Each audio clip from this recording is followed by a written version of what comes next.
악이 이렇게 편만해지면 우리 생각이 깊어지고 또 구원의 날이 가까이 왔구나 이런 생각을 하게 됩니다. 이제 구원의 날이 가까이 왔다라고 하면 이제 우리 사람들의 행동이, 신앙인들의 행동이 결정이 되죠. 과거에 우리 기독교 역사 2000년을 보면 이렇게 악이 깊어졌다. 그리고 구원의 날이 가까이 왔다. 주님 재림이 다가온다. 이렇게 했을 때는 극단적인 두 가지 양상이 드러났습니다. 하나는 적극적으로 그의 나라를 기다리는 이런 양상을 띠는 신앙의 양태들이 나타났고, 또 하나는 이 세상을 떠나서 수도원으로, 산으로 이렇게 들어가는 이런 생활을 하는 분들이 생겨났습니다. 그래서 이 종말이 가까이 왔다라고 하는 인식 하에서 중세 유럽의 수도원 운동이 일어나게 됐고, 그 수도사들은 매일 밥 먹고 난 뒤에 기도하고 성경을 필사하는 일이 그들의 업무였죠. 그런데 우리 예수 믿는 사람들은 그렇게 극단적으로 예수님 하나님 나라 오시고 예수님 재림하실 것을 기다리는 그런 행태로 가든지, 아니면 세상을 떠나서 속세를 떠나서 완전히 산속으로 들어가든지, 이런 극단적인 행동을 하는 게 아니라, 사실은 예수 믿는 사람은 균형 잡힌 신앙생활을 하기 위해서는 이 보더라인이라고 하죠. 경계선상에 항상 서 있어야 됩니다. 한쪽 발은 이 땅에 발을 디디고 있고 한쪽 발은 하나님 나라 도성에 발을 디디고 있는 사람이 우리 그리스도인입니다. 그러니까 어쩌면 제일 신앙생활하기 힘들고 어려운 분들이 여러분들이죠. 우리들이죠. 차라리 세상을 떠나버리면 안 보면 그만이고, 차라리 하나님 나라 오기만을 기다리고 이 세상과 상관없이 사는 것도 괜찮은데, 이 세상과 상관 있게 살아야 되고 또 하나님 나라 기다려야 되니까 이게 애매모호하고 힘들다는 거죠. 특히 마지막 때가 가까이 올수록 우리 예수 믿는 사람들의 행동 거지가 참 힘들고 어려운 때이다, 이런 생각을 해봅니다. 그때 우리가 어떤 자세를 가지고 종말을 맞이할 거냐라고 했을 때, 여러분 어떤 자세로 종말을 맞이할 것이고 살 것이냐, 이 말씀을 보면 그 원칙들이 나옵니다. 하나가 뭐냐 하면 시대를 분별할 수 있어야 됩니다. 시대를 분별한다는 말은 우리가 살고 있는 이 시대가 정말 하나님이 뭘 원하고 계시는 때인가라는 것을 잘 알아야 된다는 거죠. 오늘 예수님도 말씀해 보니까 이 종말의 확실성을 강조하기 위해서 사람들이 많이 알고 있는 이스라엘의 흔한 그 무화과 나무를 가지고 비유를 들어서 설명을 하시고 있습니다. 이 무화과 나무는 어떤 나무냐면, 이 가을이 되고 겨울이 되면 잎이 떨어지고 봄이 되면 늦봄에 잎이 돋아나는 나무입니다. 그래서 이 무화과 나무는 여름이 가까이 오면 가까이 올수록 새로운 가지와 잎이 생기면서 열매가 생길 때가 이르렀다라는 것을 알 수 있습니다. 그러니까 잎이 다 떨어지고 가지만 남으면 겨울이고 잎이 무성해지면 여름이 되는 거다라는 것을 알 수 있다는 거죠. 그래서 오늘 29절 30절 말씀에 보면 뭐라고 얘기를 하시느냐면, 무화과 나무와 모든 나무를 보라. 싹이 나면 너희가 보고 여름이 가까운 줄 자연히 아나니, 이렇게 말씀하셨습니다. 우리가 기온이 올라가면 이거 봄이 오는구나, 이게 벌써 느껴지지 않습니까? 그렇죠? 그렇지 않습니까? 그래서 벌써 옷차림도 가벼워지고 환해지고 밝아지고 눈이 번쩍 뜨이게 됐죠. 그런데 아침에는 따뜻하게 입으셔야 됩니다. 그렇게 봄이 가까이 왔다는 걸 알죠. 이렇듯이 이 신앙생활도 우리가 최후의 심판인 하나님의 오심, 그때가 가까이 왔다라고 하는 분별력을 가지고 살아야 된다라는 거죠. 특별히 제자들은 하나님 나라가 가까이 왔다는 것을 아는 분별력이 있어야 된다라고 하는 거죠.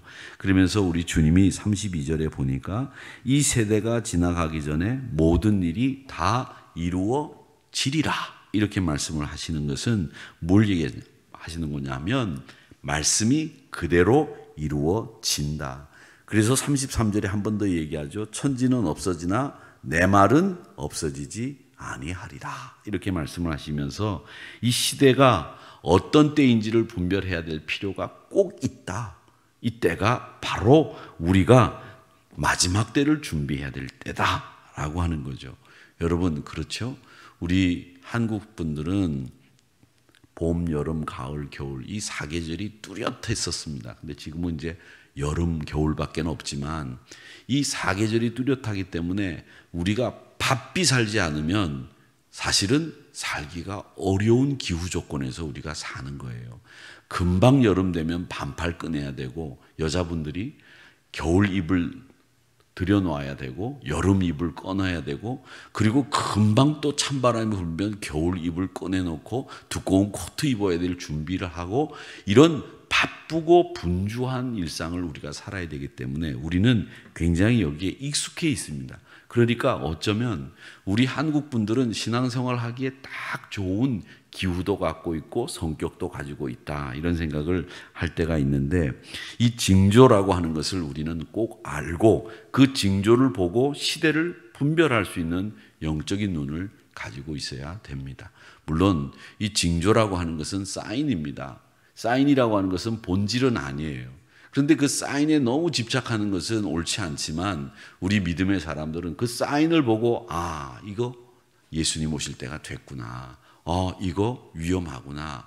이거 우리가 이렇게 해야 될 때가 됐구나. 라는 것을 깨달아야 된다는 것을 말씀하시고 있다는 겁니다. 그래서 이 마지막 때를 준비하는 삶의 첫 번째 신앙의 자세는 시대를 분별할 줄 아는 영적인 눈을 가져야 된다라고 하는 것을 우리 주님은 이 무화과 나무를 통해서 말씀하시고 계시다. 두 번째는 오늘 여기 말씀해 보면 예수님이 뭐라고 말씀하시냐면 32절에 보면 이 세대가 지나가기 전 그렇게 얘기를 하셨고 34절의 말씀에 보면 이렇게 얘기를 합니다. 너희들이 술 취함과 생각의 염려로 방탕함으로 그날이 덫과 같이 너희에게 임하는 것을 조심해라 이런 말씀을 하시면서 그날의 뜻밖의 예고 없이 이런 말씀을 쓰시고 계십니다. 이건 뭐냐면 하나님의 권능이 임하는 그날이 도적같이 임하게 되는 것이고 생각지도 않았던 날에 이루어지게 된다라고 하는 것이죠. 그렇기 때문에 우리 믿음의 사람들은 늘 깨어 있어야 된다 이렇게 얘기를 하는데 깨어 있는다라고 하는 것은 뭐냐면 안일하지 않게 산다는 겁니다. 매일을 새롭게 살아야 된다 얘기하는 겁니다. 제가 늘 말씀드리지만 우리가 오늘 맞이한 2021년 3월 25일은 여러분이나 저나 다 처음 사는 날입니다. 처음 사는 날이에요.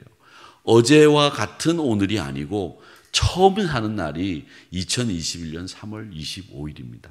내가 아무리 80년을 살고 90년을 살고 100년을 살아도 2021년 3월 25일은 내가 오늘 태어나서 처음 사는 날이에요.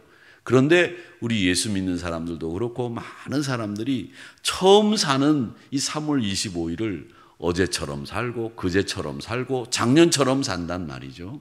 여러분 이게 안일의 가장 대표적인 모습이라고 저는 생각하는데 오늘 여러분들이 2021년 3월 25일을 처음 사시기 때문에 처음 사는 마음으로 안일하지 않고 늘 깨어있는 모습으로 살아가는 여러분들이 되시기를 바랍니다.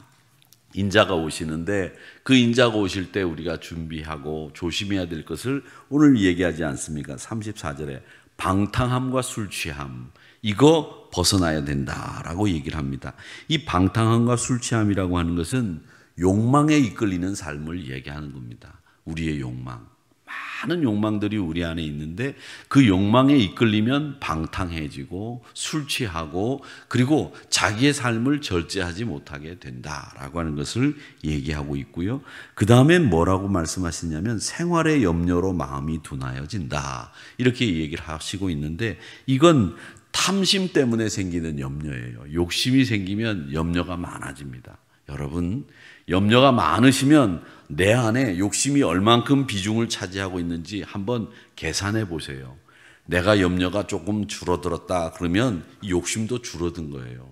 근데 염려가 많아졌다라고 하는 것은 내가 욕심을 많이 부리기 때문에 염려도 그만큼 늘어나는 거예요. 욕심 부리지 않으면 염려도 그만큼 줍니다. 그렇게 탐욕과 염려가 있기 때문에 우리 안에 이 주님의 날을 준비하지 못하고 3월 25일이 처음 사는 날인데 어제처럼 살고 그제처럼 살고 작년 오늘처럼 살려고 한다는 거죠. 그래서 우리 예수 믿는 사람들은 안일하면 안 된다. 항상 무지하고 안일하고 나태한 것은 영적인 파탄을 초래합니다. 우리 사랑하는 성도 여러분, 마지막에 가까이 올수록 우리가 더 시간이 하나님 앞에 가는 날이 가까이 올수록 더 깨어있고 더 조심하고 더 정신 차려야 되겠다라는 것을 오늘 우리 주님은 우리에게 말씀해 주시고 계시다라고 하는 겁니다. 그 다음에 마지막으로 우리가 36절 말씀해 보면 주님 오시는 그날을 어떻게 준비해야 되느냐 하면 기도하며 깨어 있으라 이렇게 말씀을 하시고 있습니다. 이 자세가 종말을 맞이하는 가장 대표적인 자세, 기도하며 깨어 있는 자세라고 하는 겁니다. 이 깨어 있다라고 하는 것은 뭐냐면 분별력이 있다는 말이고 또 깨어 있다라고 하는 말은 내가 믿음의 가치관을 가지고 있다는 거예요. 믿음의 가치관. 세상의 시류에 휩쓸리지 않고 세상 사람들과 똑같이 흘러가지 않는다는 게 깨어 있다는 겁니다. 그래서 이 기도는요, 안일해서 깨어나게 하고, 기도는 사명 앞에 깨어있게 하고, 기도는 유혹 앞에 깨어있게 만드는 가장 우리의 큰 무기라고 하는 것을 여러분 잊지 마십시오. 유혹 앞에, 사명 앞에, 안일 앞에 깨어있을 수 있도록 만드는 것이 기도다라고 하는 것 아시고, 기도 잃어버린 영혼들은 항상 보면 어디에 사로잡혀 있느냐? 허영에 사로잡혀 있어요. 허세에 사로잡혀 있어요.